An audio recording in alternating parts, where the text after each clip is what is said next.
the only option for his little brothers to join him in the UK are for them to make the same journey that Mez made.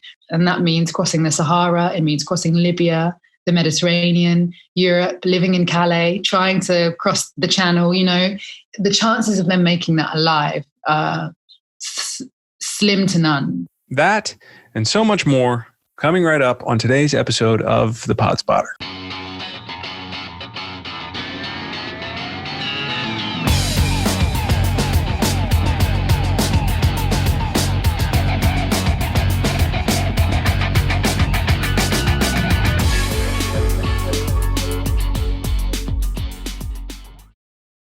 You are listening to yet another riveting conversation on The Pod Spotter, you lucky dog.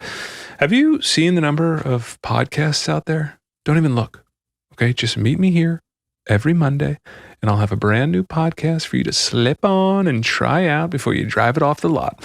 And hopefully you find it useful and entertaining. And if you do, tell people to subscribe to our little pod. Word of mouth really, really helps. Visit thepodspotter.com and on Facebook, Twitter, and Instagram at thepodspotter for extra content and info on upcoming shows. Thanks, everybody.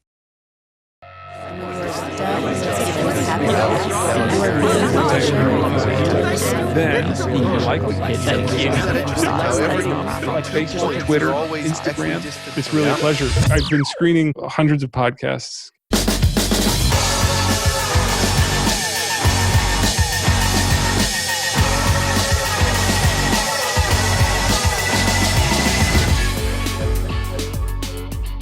Earlier this month, the Biden administration overturned a number of Trump-era policies many considered extremely isolationist. Among them, the cap on refugee admissions. Under the Trump administration, an annual cap of 15,000 refugees were granted asylum annually, the lowest number since the refugee program was created in 1980. The Biden administration will raise that figure to 125,000 starting in October. That is a difference of 110,000 lives per year that can be saved from war, religious persecution, poverty, slavery, or military conscription. But what does that number even mean, 110,000? What do the lives of those individuals look like? Why are they fleeing? Are they coming to steal our jobs and marry our children? The podcast, The Worldwide Tribe, is here to answer all of your questions and allay your fears. Each of the 23 episodes features a unique perspective on the refugee crisis, from the victims themselves to the mercenaries who saved them, to the foster parents, the volunteers, the newly asylumed.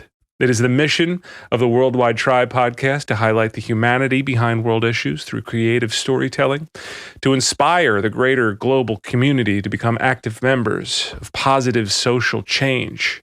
Your recruit in that effort is Jaz O'Hara. Welcome, Jaz, and thank you for sharing the pod with us today.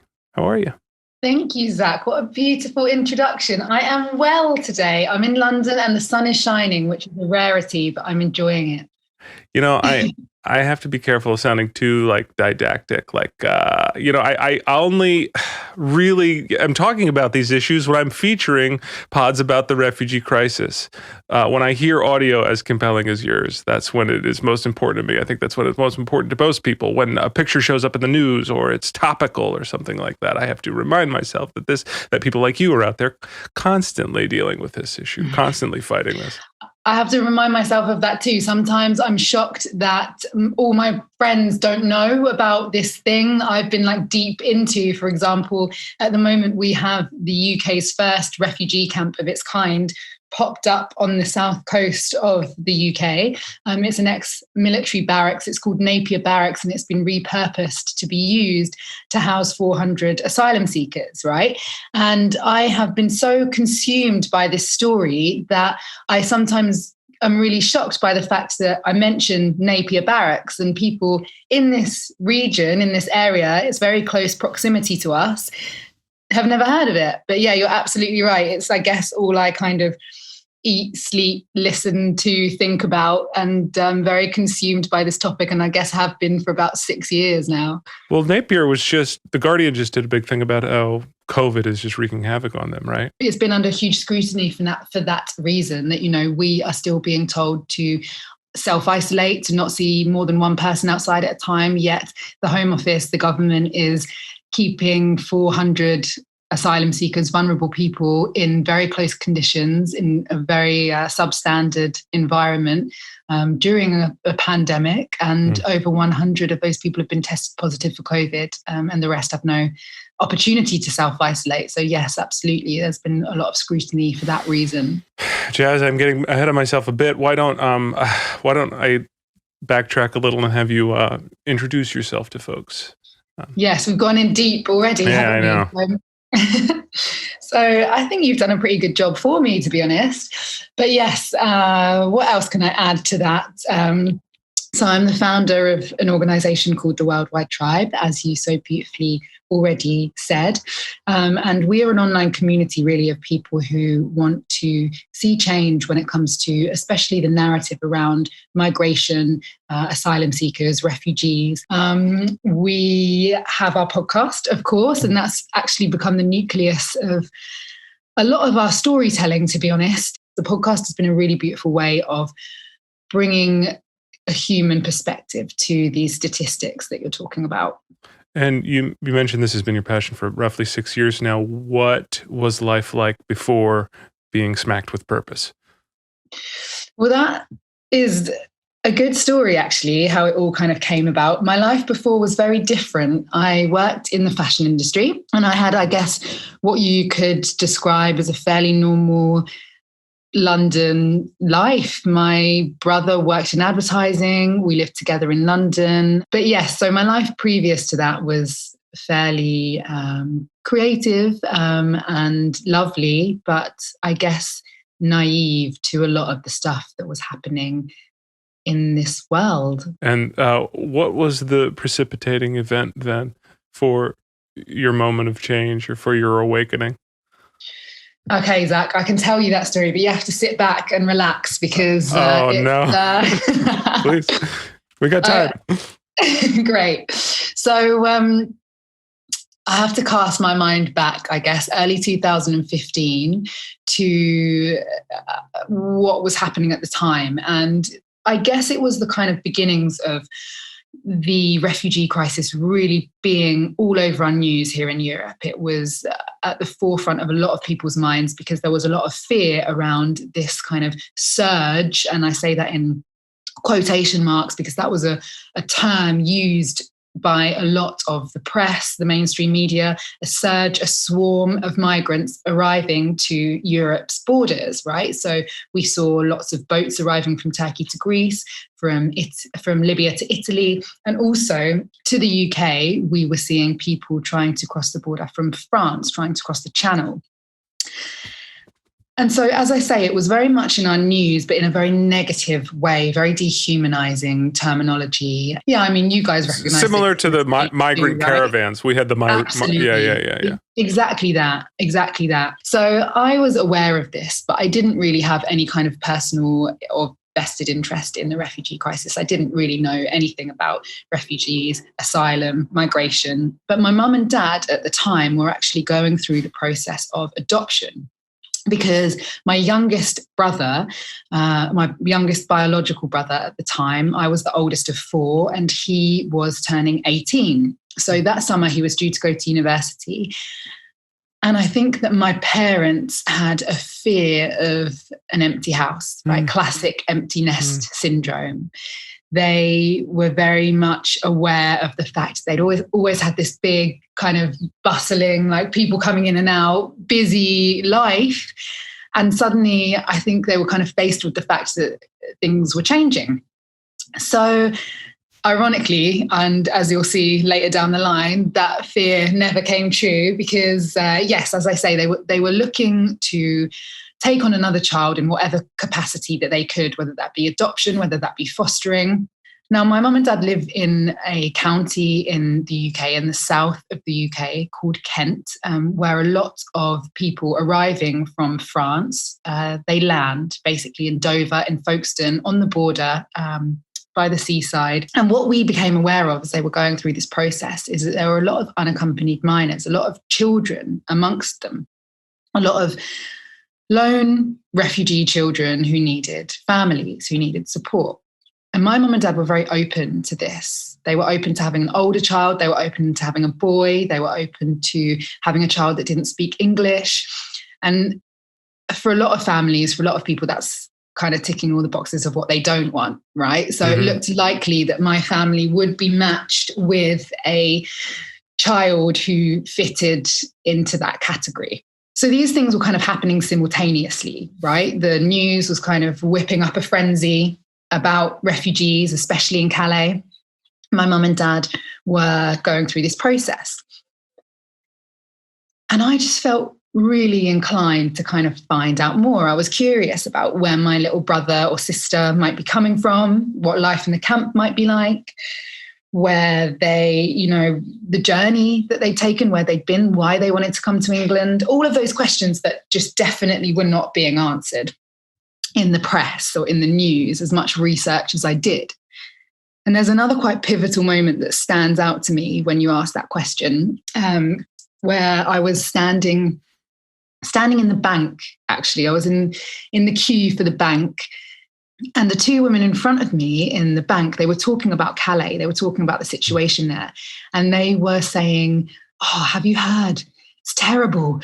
There's migrants running around with knives."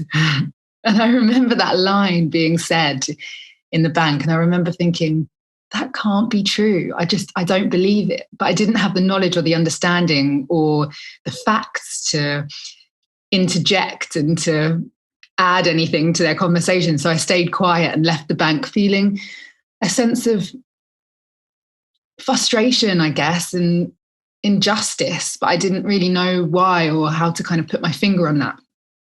So anyway, I decided with all of this feeling and this building to actually go to Calais and try and find out a little bit more for myself, which I did very, again, naively, not knowing what I would expect and not knowing how much my life was about to change. I packed my car with, things that I thought that people might need. I had absolutely no idea. Again, I think I had some warm clothes and some, bits of, I think I packed like a couple of big boxes of like cereal bars and food and stuff. I had no idea, Zach, to be honest. And what I experienced there completely changed my world forever, And it wasn't the fact that, yes, people were sleeping in tents in the mud and the conditions were shocking, and that was shocking in itself. But it wasn't that for me. It was the difference between the reality of the situation and the media representation. The fact that 3,000 people were living there and they were heroes. They were heroes and they were victims of war, persecution, exactly as you said. Mm-hmm. Actually, they were kind and welcoming and hospitable, and someone made me a cup of tea over an open fire. And I had conversations that day that, again, opened my eyes to things that I'd never experienced before. So I wrote about it. I wrote about it on my own personal Facebook page, just thinking, I want my friends and family to know about this. I want to go to the camp again. I want to do what I can to help. People were telling me that they were cold at night, that they were hungry during the day, that they needed their basic needs covering. And I felt like, we can do this. We can get some tents and sleeping bags together. We can make that camp as dignified as possible. Anyway, that post went further than I could ever have imagined. I think it was shared by 65,000 people in the matter of days. And not only did we collect tons and tons of physical donations, we also had a little Just Giving page that raised £250,000 in a matter of days. Again, completely over, exceeded our expectations. I've heard you talk about how you accidentally, you did the thing where you're like, here's my address, send a couple blankets. Exactly. Like, whoops. Did not mean for that to happen. And a warehouse of things shows up. Oh my God, Zach, it was so overwhelming. Exactly that we filled warehouses across London very quickly. And I had no experience in humanitarian aid for a start, the distribution of stuff. It's sort of a reoccurring theme on a lot of your episodes, the amount of sharing that goes on in the refugee camps. There is no, you'd think it would be a place of hoarding and I need this. And what you demonstrate time and time again is that people with nothing tend to want to give and want to host, and here I have this, let's put our money together and do this. I know that this sounds cliche, but I really, really recognized very quickly how it is true that the people in the camp, they may have wanted what we had in terms of physical stuff, tangible stuff like a roof over our heads and a job and a car and things like that. But actually, we in the West are looking for what they have, which is community and supporting one another and actually sharing, as you say, caring about each other, genuinely caring about each other, genuinely feeling that, if I am fed but you are hungry, I don't feel as good. My food doesn't taste as good. Do you know what I mean? Yeah. Where was your family in the fostering process when you made the trip? When I made the trip, they were coming to the end. And poor Mez, my first foster brother, he joined our family about 3 weeks after that post. Wow. So it was all happening around the same time. And suddenly he was catapulted into this like crazy house that was also donating and collecting stuff for Calais, we were making these regular trips to Calais. I don't know what he thought. Now he obviously understands and makes sense of it and does a lot of work with me. He tells his story often in schools. At the time, he was 13 years old and I think didn't know what way was up at that point. This is Mez appearing on your podcast for the very first time after hyping him up. Your episode is much awaited. Really? Yeah, there's a hype. Mum built it up last week. She set the scene, gave a little bit of your backstory, but actually people want to hear it from you now. Don't make that noise into the microphone. A little squelch. No, but really, How do you feel about the fact that people want to hear your story? Yeah, I feel quite good, excited as well. You mentioned Mez, enjoys speaking at schools. I love this audio. I love this clip so much because he just undercuts the whole thing. And it's fascinating to just hear him sort of like just kind of diffuse the whole thing and take the air out of it a little bit and make everybody comfortable. It seemed like a tactic a little bit. For sure. He's got a sense of humor with it. And I think you have to, you have to, because you're absolutely right. Telling his story takes its toll. This whole theme is heavy. It's heavy and it's painful and it's difficult. So yeah, I think it's a clever tactic of his to connect to people through humor. I painted myself into a bit of a corner here. You have to sort of be careful about this refugee porn and playing the most extreme stories and putting them on a pedestal and saying, tell me about the day that X happened.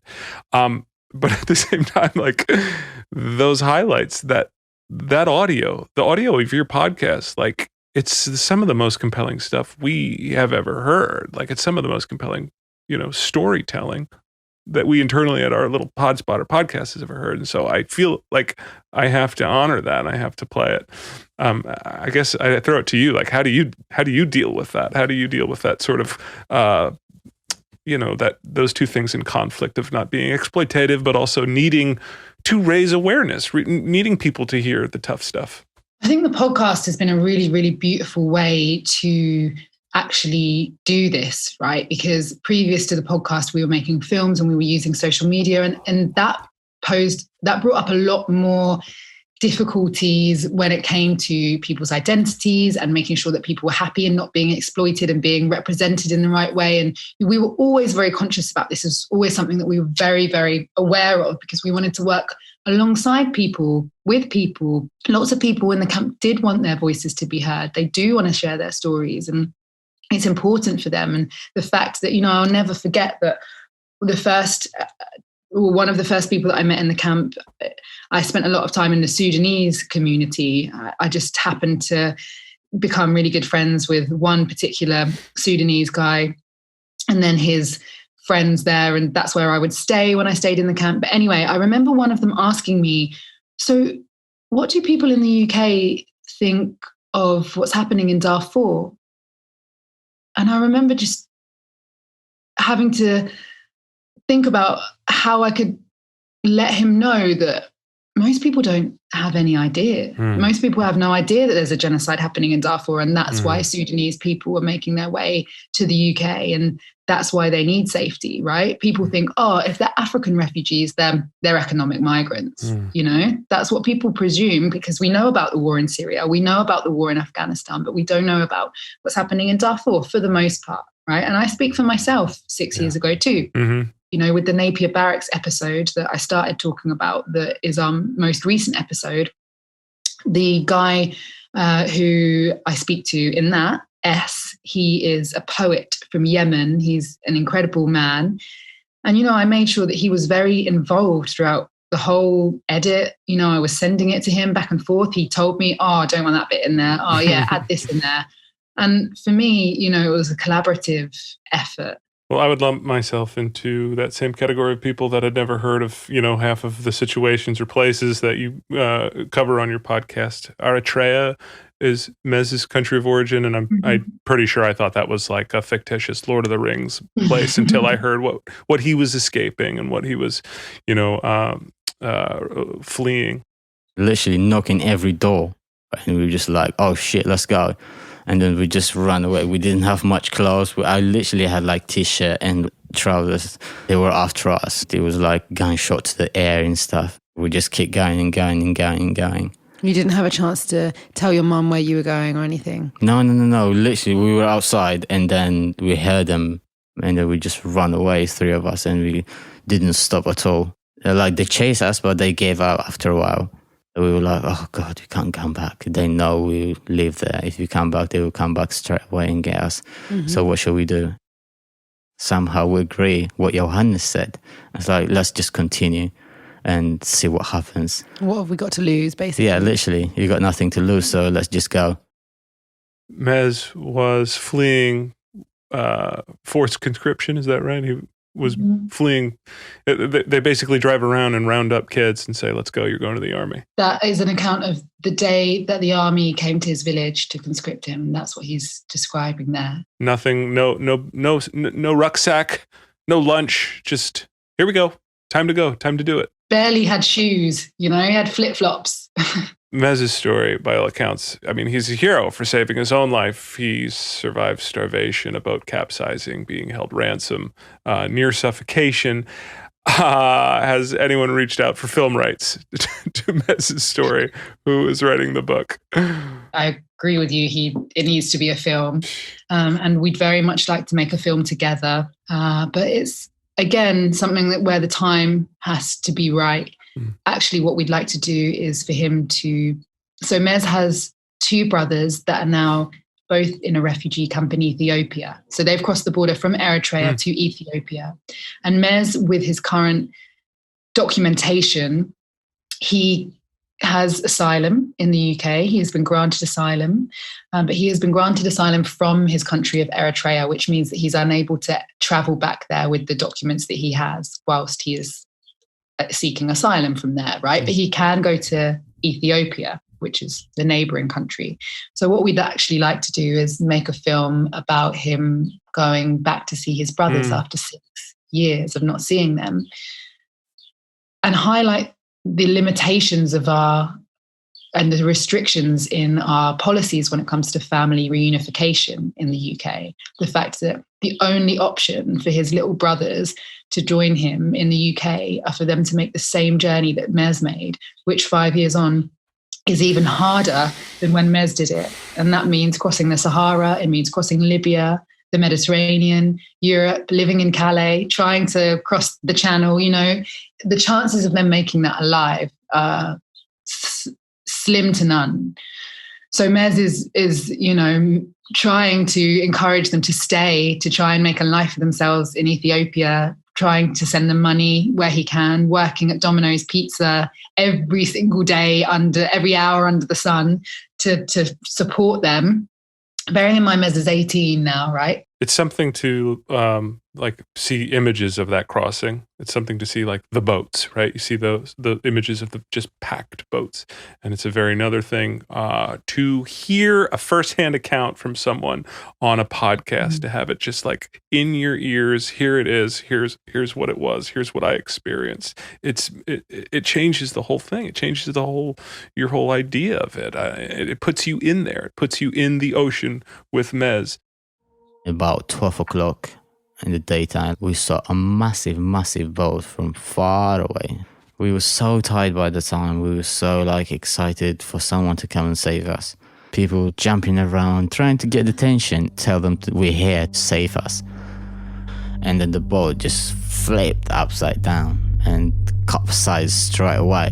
People were manic, and the boat just kept going up and down, and people trying to hold on that boat. And you couldn't swim, could you? You'd never No seen one. the sea before this crossing. I've never seen as big and as dark sea like that before. It was so scary as well. When we go into the water, I was like, shit, like we're dying. I was trying to grab someone's hand, someone's jacket, and people shout and cry. Some people straight away give up, like, oh, that's it. Do you think you were going to die? Yeah, I was literally splashing away, trying to get to the boat and hold to something. And I was like, okay, we're going down. Had you heard him tell this story before? The podcast? Yes, but not in this depth, not in this detail. Yeah. It took a few years before Mez, I think, could communicate his story in this way. He definitely, like when you hear him talk, has a sense of duty and a sense of purpose, through you, of just like, no, we got to get this out. I'd rather be hanging out. I'd rather be chilling. But there is a sense of duty. Absolutely. It's really interesting, Zach, because I have 4 foster brothers now, right? So Mez is the first of 4 from 4 different countries. He's from Eritrea. And then I have a Sudanese brother, an Afghan brother, and a Libyan brother. And 2 of them want to share their story, want to identify with the fact that they are refugees, or that they have come from different countries, that they have made this journey, that they have overcome so much. The other 2 just want to be normal boys going to school in England, not associating with the word refugee, not talking about the things that make them different, just being normal kids in a normal family, and they don't want to talk about it. 4 foster, your parents, your mom, who you interview, I mean, just is a fantastic woman. I mean, by all accounts, she just sounds like a superhero. And in the sort of chain that you cover a lot in your podcast of how A led to B, and then B led to this, and then it kind of, mom is the anchor. Does it start with mom, or who? How did mom become who she is? Our home life and our family life represents what I want the worldwide tribe to be, I guess. A place where you can have different opinions, you can have different views, different backgrounds, religions, languages, but still come together and respect each other and love each other, basically. When you go into fostering, you can choose. You can go for little kids, you can go for older kids. But I straight away knew I wanted teenagers. Because, for one, teenagers aren't very popular mostly. People don't really seem to like teenagers, and I love them. So I always thought, give me the ones that no one else wants. Also because it fitted into our lives. And if you foster, you can actually say what you want. Boy, girl, age, which is, I think, really quite nice. You can be specific. You can be specific. And I had said at first I would like 16 plus, because that seemed to me quite a good age, Teenagers that were on the cusp of adulthood. Give me the ones no one else wanted. Mom, I'm so cute. I was struck to learn from your podcast that of the, I believe it was 65 million refugees, half are children. Does that sound right? Half? I think more than. Wow. But yeah, about that. Why are there popular ages and unpopular ages? Well, I think when it comes to fostering specifically and adoption, people often want younger children, particularly in fostering. I think that, you have children or teenagers that are perceived to be more difficult and ones that are perceived to be easier. But yeah, I would say that our experience has overturned that idea because, of course, there's been challenges, but 4 times over, it's been magical and beautiful. And after Mez, many people told us, oh, you're lucky because he's wonderful, he's amazing, he fits right in. But yeah, I think doing it 3 more times again challenged that idea.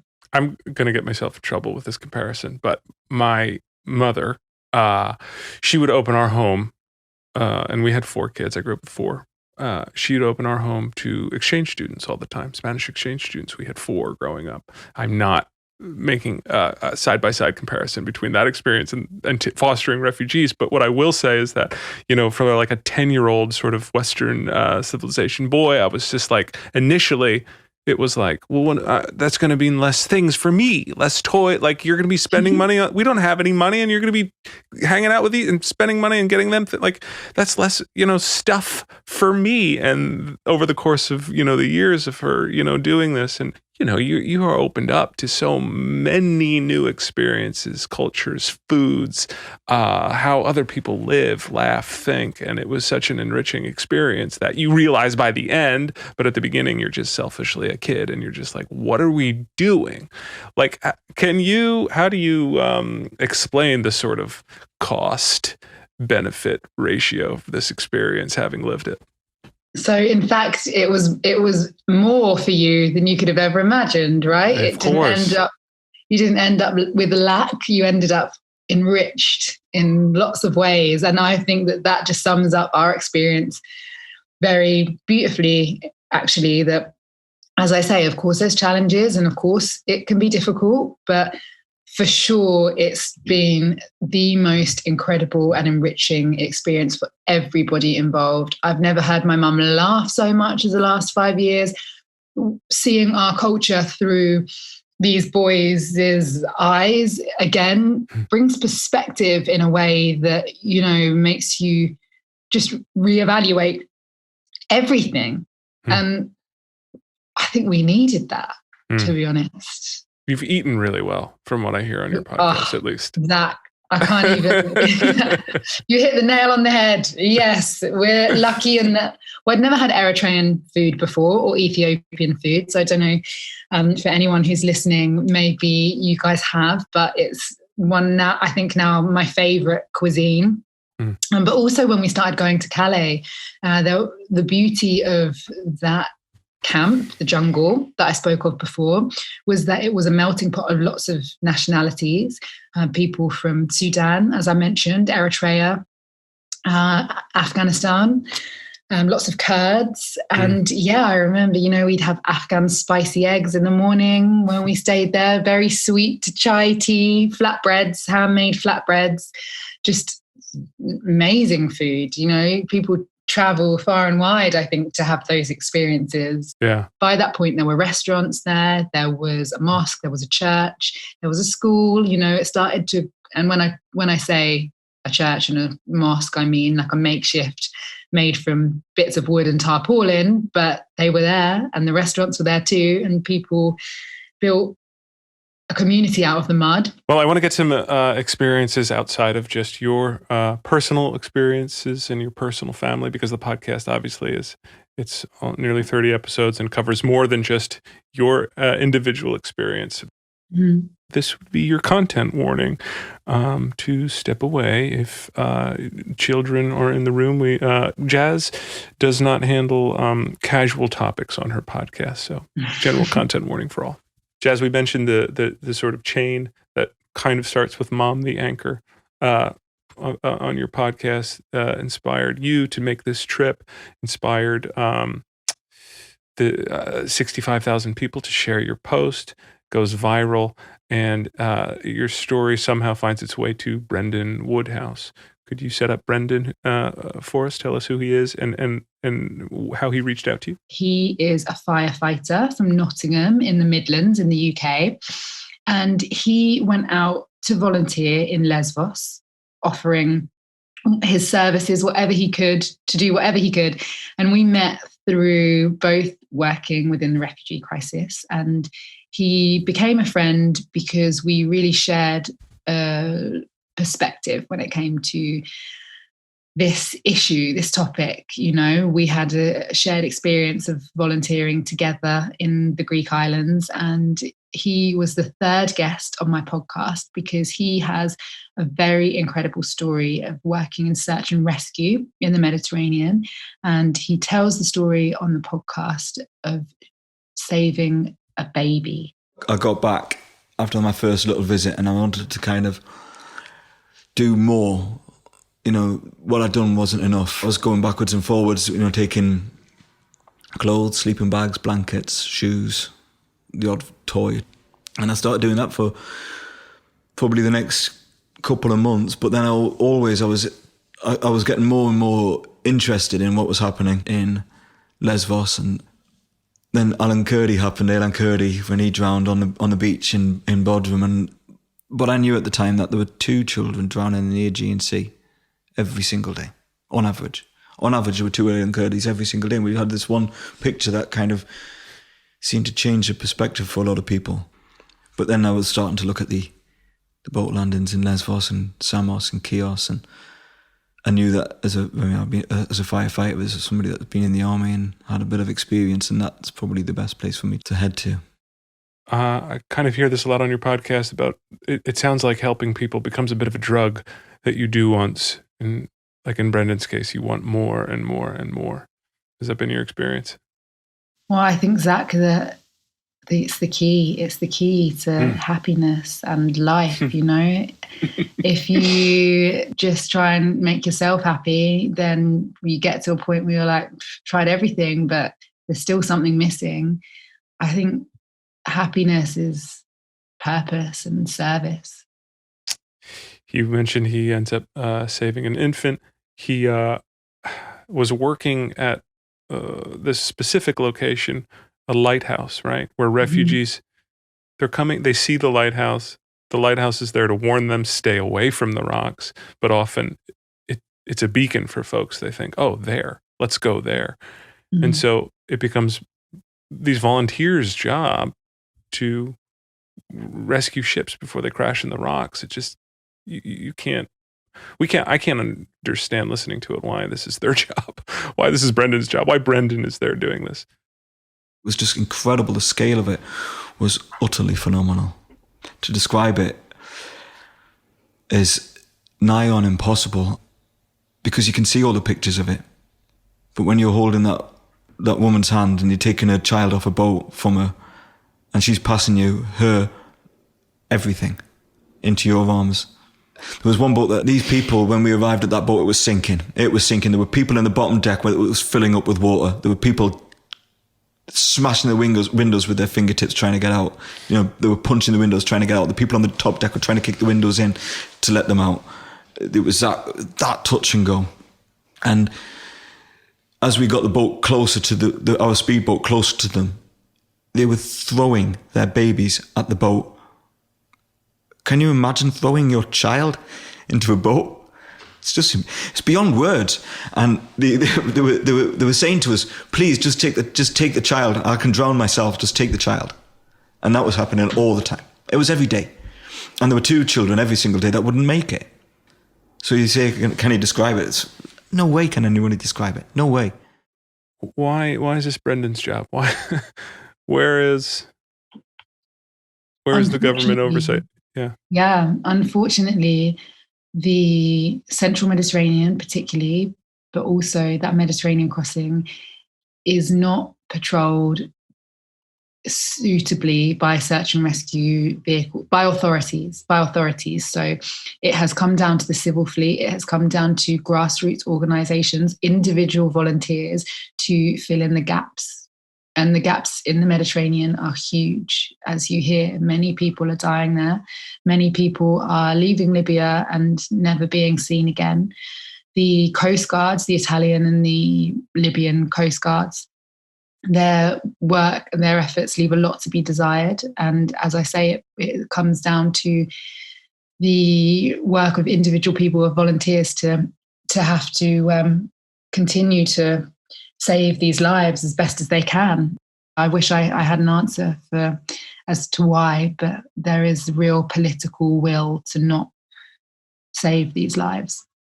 And he mentions like individual contributions and the sort of tip jars at bars have helped the refugees. Is that how his operation was funded? Literally, that's how so much of the work done by individuals has been funded, by GoFundMes, just givings, tip jars, people,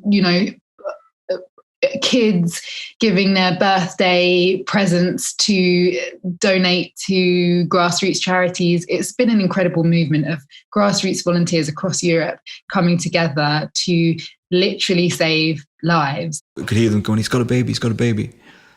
And then this way. So I redirected my swim a little bit, because it's very hard to directly swim when you're swimming backstroke and trying to do CPR on an unconscious baby at the same time. I suppose it's very difficult. Try to reach down, there's nothing. I swim back a few more little paces, reach down, and my foot lands on a rock, and I realise I can probably get on my tiptoes, and I turn the baby's head just out of the water. My head's just out of the water. I turn it on one side. I know from my training that if I do 5 rescue breaths, that's what I've got to do. 5 rescue breaths, that's the first thing you do for an infant that's not breathing. So I did the first one, a little blow. Nothing. Oh God. Try again. And the second little blow that I put into her mouth, she started to sick the water up, the seawater. Foam came out of her nose, and then the next second she's screaming. And that is incredible. That's an incredible moment. I'll never forget it. You, of course, never say it on your pod, but, he's telling you this story, it must occur to you that every time it makes me cry every time. Literally, it's just a snippet. It's incredible audio. His story is incredible. It's episode 3. Just start there with Jaz's pod, then skip around. No, start at the beginning. But he's not there. He's not in the water. If he doesn't hear your story, if you don't decide to take a trip to the jungle, you never obviously mentioned that on your podcast, but has that occurred to you? Your place in this, your place in that baby's life? I feel like I'm one cog in a big wheel, and it's been a massive collective effort. He also mentions the PTSD of these experiences. So if you are a person that, know your skill set, basically, if you're not equipped with the tools to be in the field on these search and rescues, this does, cost Brendan something dearly too. He has trouble when he comes back, just enjoying sort of Christmas. He mentions how just, that there is a readjustment period. Have you experienced that also when you take these trips to places like the jungle? Is there sort of how do I reassimilate? How do I go? How do I just help my brother move out of the flat now? 100%. It took a long time. I had that the first Christmas too. That I came home and I was forever changed, and my friends, they were talking about the same things that we've always talked about, and they're telling me about a night out, or, and of course that's totally valid and fair enough, but I couldn't concentrate on that anymore. I remember I went away that Christmas to Holland to be with my Dutch family, and we celebrated in exactly the way that we always celebrate. But I felt like I was viewing everything that we were doing with renewed eyes. I was looking at our feast on the table, and I couldn't quite get my head around the fact that literally just across the water, these friends that I had made were out there in the freezing cold, experiencing Christmas in a tent in the mud. More from Jaz after the break.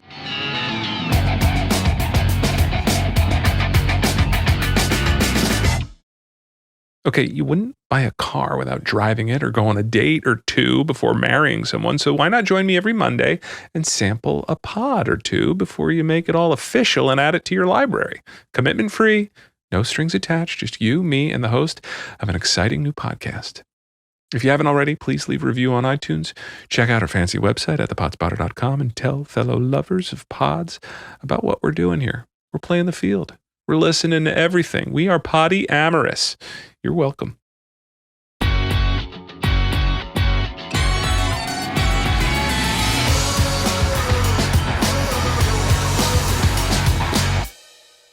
A bit of trivia.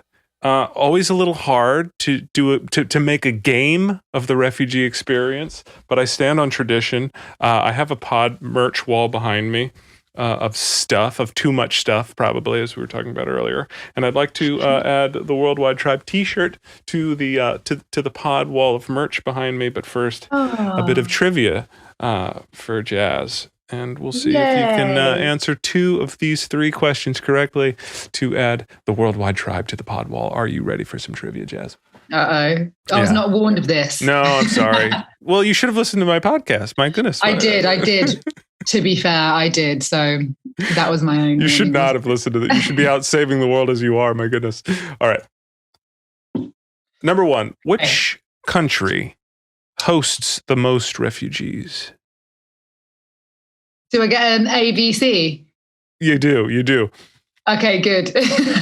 I think I know it already, though. So hopefully it's in the multiple choice, what I think it is. Is it Libya? No. Israel? No. Turkey? Yes. Yes, Turkey. 3.6 million. That probably just by nature of its geography there, its location, yeah. Mm-hmm. 1 out of 3. Number 2.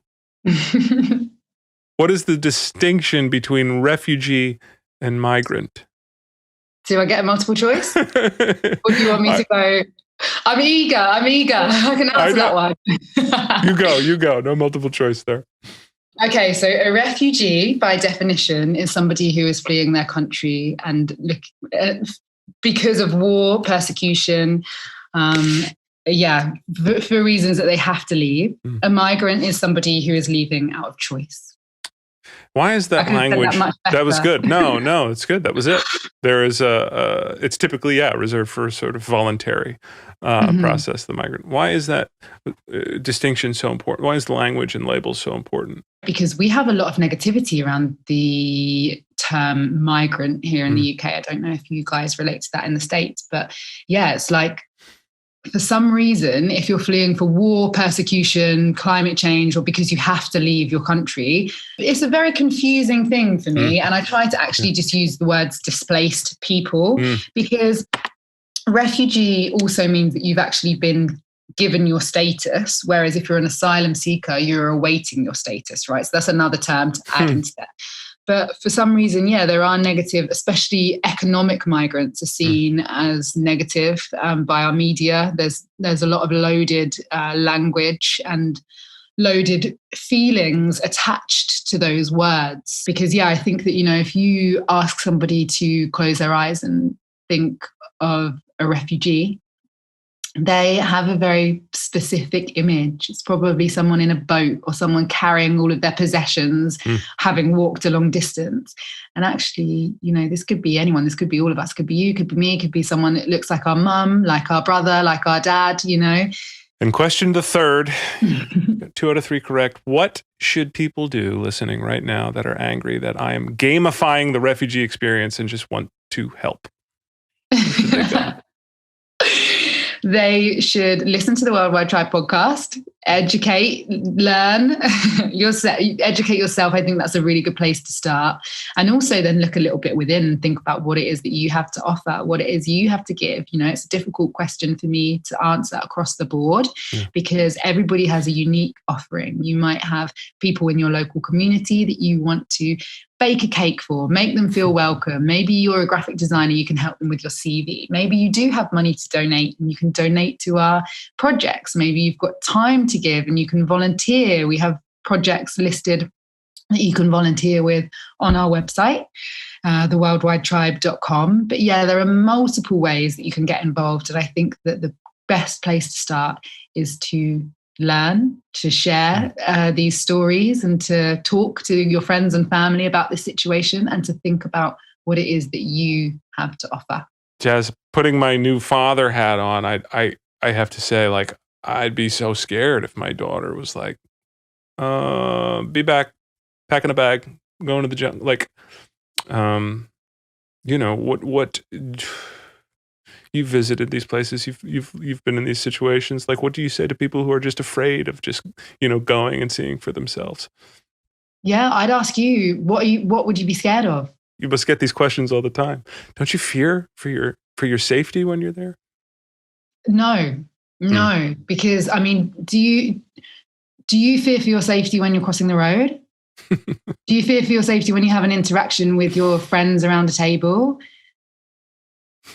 Like, no, these are people. And of course, you know, there are good and bad people out there. And like in a camp, of course, people are in desperate situations. And sometimes that does increase the likelihood of people acting in desperate ways, right? But we're all capable of good and bad. And like when all I've ever experienced in these situations is humanity, and actually often the best of humanity.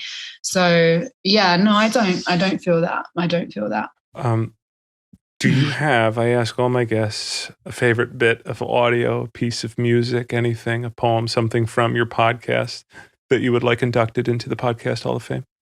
Oh, that is a good question, Zach. I've got many. I think the audio of Brendan telling his story about the baby, that's definitely up there for me. One of my favorite episodes, if not my favorite, is the one with my mum. So I think it would be a chunk out of that one. I suddenly had a dream one night, and I dreamt this beautiful young boy was on his way to me. I could see him quite clearly in the dream. He was beautiful. He had a beautiful smile. The next morning I woke up and I said to Dad, he's not 16, he's younger, this boy, and he's on his way. So rang the social worker that day, who was a bit surprised to hear from me. And I said, I have to change the age on my paperwork. Your criteria. My criteria, yeah. Not 16 plus, has to be like 12 plus, because this boy is coming to me and he's younger than 16. So he must have thought I was a right weirdo. Who is this crazy woman? Yes, What's she talking about? But I didn't care. I really didn't care. When we finished the process of the fostering process, it was on a Friday. We finished the process. We got our paperwork. Officially, we were foster carers. And then by the Sunday morning, we got a phone call saying they had a beautiful boy waiting for us. He just arrived in England. And would we be willing to take him? And I said, yes, that's him. That's definitely him. Who do you hear from? Who's listening to your podcast? Who are the tribes people? Who's our tribe? So yeah, who's your tribe? It's a good question. I really want the tribe to expand to people who are not necessarily supportive of refugees, or not initially open to immigration. People who have different maybe viewpoints to me. That's actually who I want to reach with our podcast, because I feel that anybody who listens to Mez's story firsthand, or Brendan's story, you have to feel something, right? You have to feel like this person is a hero. Mez is a hero. He deserves safety just as much as you or I do. So I actually do want to reach those people. But currently, I think our tribe is people who care about refugees, who want to do something, who don't necessarily know what they can do, or maybe they have actually volunteered in the past, have been involved in the refugee crisis somehow. People who want to support refugees and asylum seekers and embrace our differences. I think that's what brings our tribe together. Well, Jaz, thank you so much for talking to me here today. This was a lot of fun. It is unfortunately the last 5 minutes of our podcast. And as you know from listening to the podcast, that no one listens to any last 5 minutes of any podcast, probably yours included, because by then they've finished their jog, or they're done cooking. They're done multitasking, basically. And so it's just us. No one else is here. And you can use this time to talk about whatever you'd like, Jaz. Get anything off your chest. You can talk about your brother moving out and who's going to take care of the plants now. You can talk about anything. And I usually share first. All right. Go on, Zach. I'll talk about my Lululemons. I don't know if you know if you have a pair of Lulus, but I recently was like, you know what? I spent all this time. I'm in joggers right now conducting this interview. I'm going to do it. I'm going to get some nice Lulus. They're like, they're like $150 here or something like that, but for pants. But I was like, you know what? I'm spending all this time in sweats. Let's do it. Let's make the investment. And, you can't try anything on. You got to like order them all now and then try it on. And I was on like, my first pair too long, second pair, didn't like the drawstring, how that was like it was kind of itching me a little bit. And I was on like my third pair of Lulus. Mm-hmm. listening to this podcast where, they're listening to your podcast where people are, literally being trafficked in a cargo tanker as I'm trying on my third pair of Lululemons and just trying to square that sort of with my mind. And so I was just like, forget the Lulus. I gotta make a donation. And I found www.unhcr.org. That's the UN Refugee Agency homepage. You can go there now and make a donation. We'll link to it on our website. But before you think that like I'm too much of a good guy, I didn't donate the full amount of the Lululemons. I just got some cheaper joggers and then donated the remainder. So it wasn't third time lucky. You didn't keep any Lululemons. No Lulus. I got some cheaper joggers from Uniqlo and I made a donation. I should have donated all of it, everything that I was going to spend. But for some reason, my brain was like, no, you still got to get those joggers. It's sort of, I don't know. Well, now it's win-win. You got the joggers and you did a good deed. I guess, but I should have just said no, like, give all of this money. The allotted jogger money should have just gone to the UN Refugee Agency. Yeah, but then you'd be joggerless, I would be joggerless, you're right. Nobody wants that. And like, you'd be back to square one. And as you say, we're spending a lot of time in comfortable clothes right now. Comfy clothes. I live in these things. I live in them. My goodness. I really should put some pants on more often. Buckle up. What's the point, if you're going to be at home all day? Do not feel like you need to share anything that has to do with anything that we've discussed here today. But I can tell you a funny story. You have the floor. All right. Okay. I'll tell you something that happened to me this morning that I was really cringing about. So basically, I've got a bit of Zoom fatigue, as I said at the beginning of this this call. And I had a Zoom this morning, which was like a pre-interview chat. I'm doing an event next week, an online talk, and they wanted to do like a bit of a tech check and introduce me to like the chair. But actually, I was distracted and I was late for this call, right? So I was probably about 5-7 minutes late even, maybe, which I don't like in the best of times. I was a bit frazzled and I clicked the Zoom, like, okay, click the button. But then I realized that my battery was about to die. So I got under my desk and plugged in my laptop charger. And what I didn't realize is that like, whilst I was doing this, they'd like literally clicked to let me into the Zoom. And there was 4 of them in there. And I kind of did this like really weird hair flick to like get my head up and honestly, they must have thought it was like the most extra introduction into a Zoom chat ever, because I just popped up from under my desk. Can you replicate my it? hair into the screen, and I was so embarrassed because I didn't realize that they would be there yet. I didn't realize I'd clicked far enough through that it was just up to them to let me in. So I was really cringing about that the whole call, and then I just didn't say anything about it. I was just like, hi. And then carried on as normal. And I don't know what they thought. I didn't get an opportunity to explain, but yeah, I was embarrassed about it basically. That's not how because that's how you started our conversation. I just assumed it was. Not. I thought it was your calling card. I thought it was your Zoom intro. It's my entrance. I hope you do it as your outro as well. But before you do, would you recommend that site that I had mentioned, the UN Refugee Agency, or can you recommend another one for folks to find? UNHCR, absolutely amazing.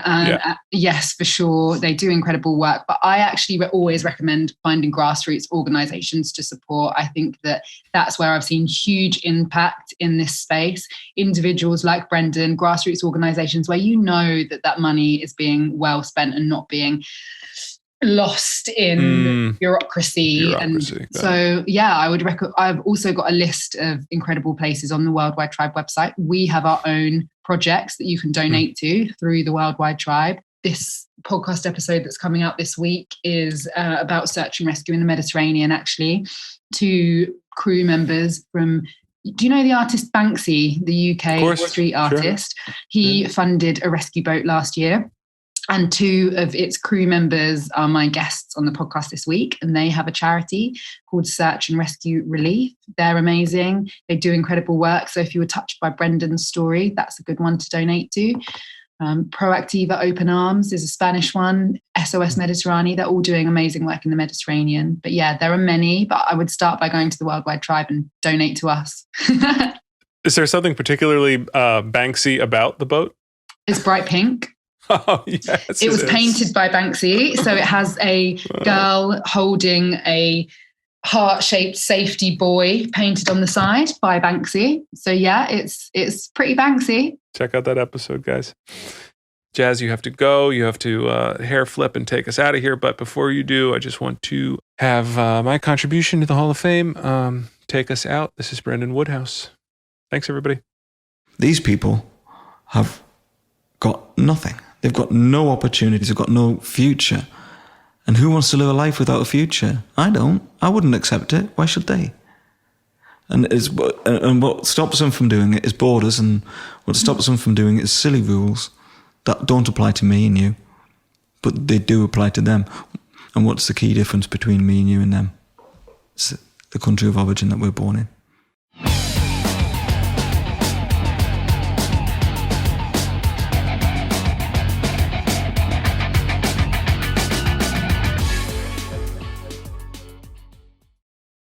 We're always looking for new suggestions on a fresh batch of pods.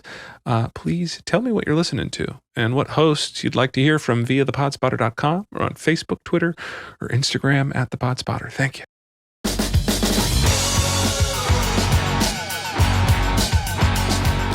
This has been Zach Robinos. The Podspotter is created by the Price Brothers, produced by Oink Inc. Radio, associate producer Tori Adams, and is recorded and produced at Baker Sound in Philadelphia.